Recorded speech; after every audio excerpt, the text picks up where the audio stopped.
can make it number one. Mr. Heideprim, your rebuttal. And how are you going to do that, Lieutenant Governor? I haven't heard any ideas. I don't see any plan that you have for actually. The way you do it is you create incentives for energy development, alternative energy development. It is that simple. Now, the Lieutenant Governor defends inactivity by saying, by being inactive, our electricity rates haven't gone up as much as our neighbors. Well, I don't know about you, but my electricity bill has been going up. And I don't compare it to Iowa or Minnesota, but I'll tell you this. I'm really concerned. As a father of 2 kids, I'm really concerned about the future. And national defense and defense policy. I just love these poet ads that are playing now across the nation about how no soldiers ever died for ethanol. That's so true. It should sink home with all of us. We should say to ourselves, this is not only good economics for South Dakota, it's not only good environmental politics, it's the best national defense for the United States of America.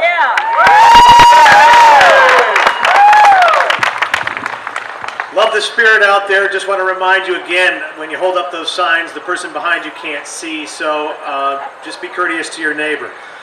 Next question, and we'll start with you, Mr. Heideprim. Other states, this was submitted by the audience, other states have done well in selling ag commodities to Cuba. Why hasn't South Dakota encouraged and facilitated this?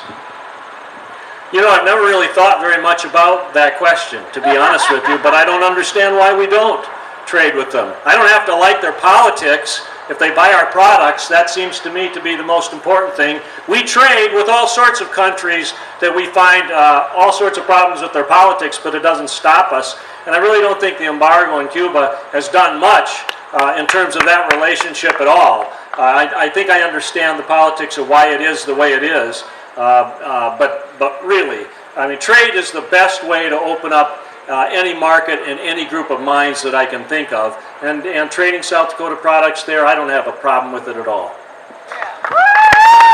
Mr. Dugard, same question. What about selling ag commodities to Cuba? Why hasn't South Dakota encouraged and facilitated this? Well, I'm open to learning more about that. If other states have been successful in selling their commodities to Cuba, then I don't see any reason why we can't. I'm sure to some degree, again, federal policy established by the United States and their relationship with Cuba as a foreign government that they don't have good relations with, I'm sure that limits it. But again, if there's some other states that have found some ways to continue or to increase opportunities for ag product sales in Cuba, if they can do it, then certainly we could do it. Rebuttal? Okay. I think we're done with that one.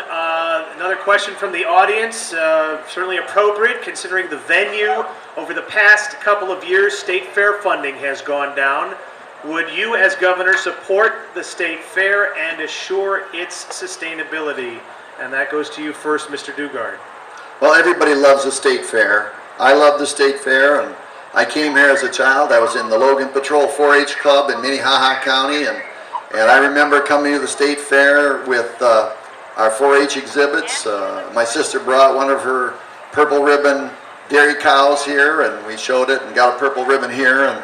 And the state fair is a 125-year tradition in South Dakota. It's a wonderful, wonderful thing that we have here.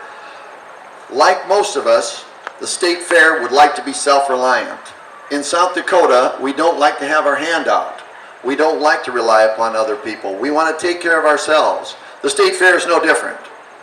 Now, the state fair has had a subsidy from the state legislature, or a contribution, if you want to call it that. In some years, it's been as high as $1.2 million. In recent years, it's been more around the $700,000. Last year, it was down to $400,000, and now this year, $300,000. In some years, the state fair has made money with that. In some years, it's lost money with that. But the trend is good. The fair is doing better and better and better. They're finding what times of the year are good, what times of the year are not so good, which days, how many days. I think one thing about being dependent is you tend to become less resilient. and to make the state fair entirely dependent on a large subsidy encourage or discourages the fair from becoming self-reliant. That's what we all want. I wish I could promise with our budget situation that the state fair will be held harmless. I think everything has to be on the table when we balance the budget. We are facing a budget challenge this year, and the state fair may have to play a part. I'm not in favor, certainly, of eliminating the state support to the state fair, but can I promise that we will give it the same funding levels as it got last year or this year? I can't make that promise. I have to deal with the hand that's dealt, and when we come together on the budget next January, if I'm fortunate enough to be governor, I'll certainly want to help the state fair because I love the fair. Same question, Mr. Heiderprim. What about supporting the state fair and assuring its sustainability? You know, it might be a result of my roots being from Miller, but this isn't a cost. This is an investment. This is something that South Dakota treasures. And it really drives me crazy to hear the Lieutenant Governor talk like a fiscal conservative and how he's just not sure if next year's budget's going to permit investing in the state fair.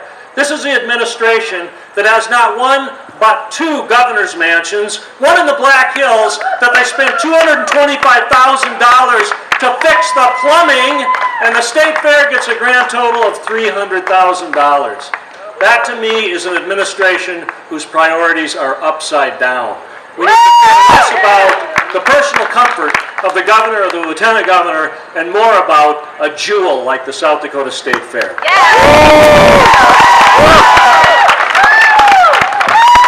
Dennis Dugard, 2 minutes rebuttal. I'm not sure I heard the answer. I heard some misdirection. I heard some talk about other topics. I don't think I heard the answer. What was your answer? I will address something about being a fiscal conservative. When Linda and I built our house across the yard from my parents, we didn't do what we couldn't afford. When we moved across the yard, we didn't have enough money to put a stove in the kitchen. We had a place for it, but we cooked out of our microwave for 2 years. We didn't have enough money for hardwood floors in our kitchen the way we wanted them, so we used some old softwood pine boards, and that's what we used for several years till we could afford. We didn't have ceramic tile in the bathroom because we couldn't afford it, so we put the toilet on the plywood subfloor, and that's what we used for a couple years. Now we have all those things now because we waited until we could afford them. Now my opponent claims to be a fiscal conservative in his ads, but I invite you to go to the debate on last year's budget, not the budget for fiscal year 11, but the budget for fiscal year 10, and listen to my opponent argue against a vote on the bill because it didn't spend enough. This is the same man whose firm is suing the state on behalf of the school districts to get $100 million more spending. This is the same man who wanted to invade the principle of our trust funds so we could spend more. Now I've heard of a leopard changing spots, but this is a chameleon.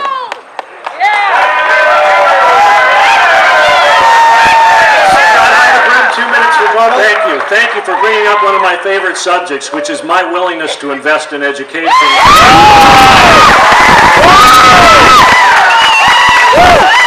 You know, go to Dennis Dugard's economic development website, and he talks about how education is the most important thing in economic development.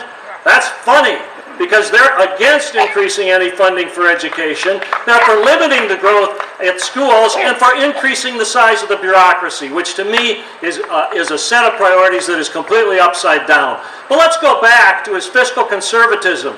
You know, when it's his money, he's really careful about using software on it. When it's your money, he redoes the toilet in the governor's second mansion. Now that, to me, is a set of priorities that's upside down.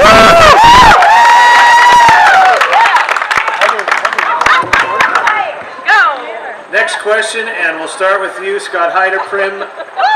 This is from a member of the audience who says, I'm a teenager in FFA, and I'd like to know your opinion. What role do youth play in agriculture and the political process, and how will your administration value our input. Well, thank you for the question.